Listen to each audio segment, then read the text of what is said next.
Let me take you to a tiny mining village in South Wales in England. It's called Aberfan, and since the 19th century, coal has reigned supreme there. Generations of people had worked those mines. It was hard work, but the mines offered decent pay and stability. But they also set the stage for an unthinkable tragedy. See, the waste from the mines, unusable coal, rocks, and debris, it all had to go somewhere. You'd think and hope that all that rubble would be disposed of far, far away from the village. Instead, they were left on the hills above Aberfan in what are called spoil heaps, or in mining terms, tips. These weren't just little trash piles either. The spoil heaps were huge, like the size of a massive hill, and the village's residents were not happy about this. They filed complaint after complaint. Engineers who worked for the mines even warned Britain's National Coal Board that these spoil heaps were dangerous. They were unstable. They could lead to some kind of environmental disaster. In fact, there had already been small floods and rockfalls because of these spoil heaps. Well, the National Coal Board listened to all of this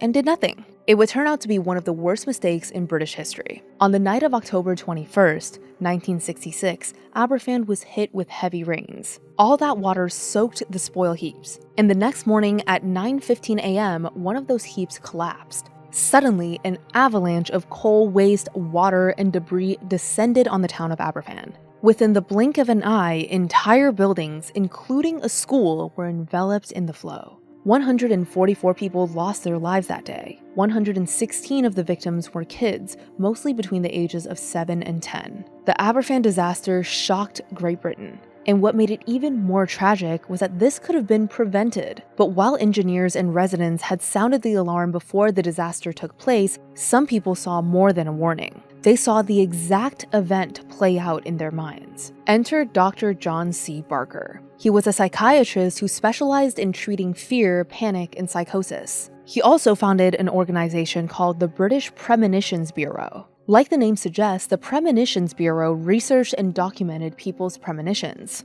Well, after the Aberfan disaster, Dr. Barker caught wind that some people had actually predicted the tragedy. At the time, Dr. Barker was studying something he called pre-disaster syndrome. Not only did he believe that people could truly predict disasters, natural and otherwise, but he also thought these visions could be used to avoid events like this. So when he heard that folks in Aberfan may have experienced visions of this awful disaster, he knew he had to travel there himself. He ended up interviewing several residents who have all said they either had a vision of the disaster themselves or knew someone who did. And if you think that's spooky, wait till you hear these stories. On October 20th, 1966, the day before the spoil heaps gave way, a local 10-year-old girl named Errol May Jones went to her mom. Seemingly out of nowhere, Errol May said to her, "I'm not afraid to die." Her mom was understandably confused. But then, Errol May said it had to do with a dream she had the night before. She went on to say, "I dreamt I went to school and there was no school there.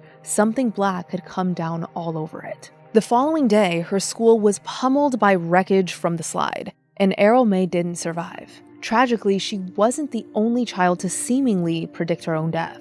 On the evening of October 20th, 8-year-old Paul Davies was doing some drawing. But he wasn't sketching bunnies or fantastical creatures. He reportedly drew a picture of someone digging on a hillside. Nearby, Paul wrote, "The End." While the details around what exactly he drew and who he showed it to have been debated, one thing is certain. The next day, the 8-year-old died in the Aberfan tragedy. And it wasn't just the kids or even the residents of Aberfan who had these visions. The night before the tragedy, a woman named Carolyn Miller, who lived nowhere near the village, had a premonition in the form of a dream. It was shockingly similar to the events that would unfold the next day. It featured a schoolhouse in a valley and a Welsh miner enveloped in coal cascading down a mountain.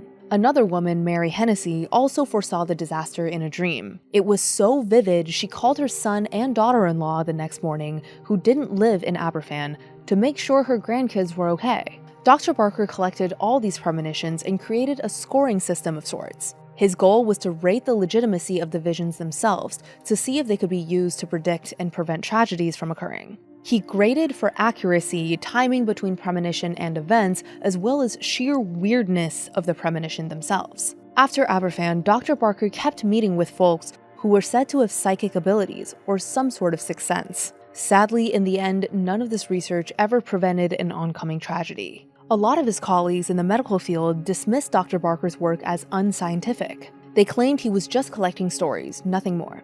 I can understand both sides here, but still you can't help but wonder if only someone had taken what those kids said seriously, maybe none of this would have happened. If you're brave enough, subscribe now.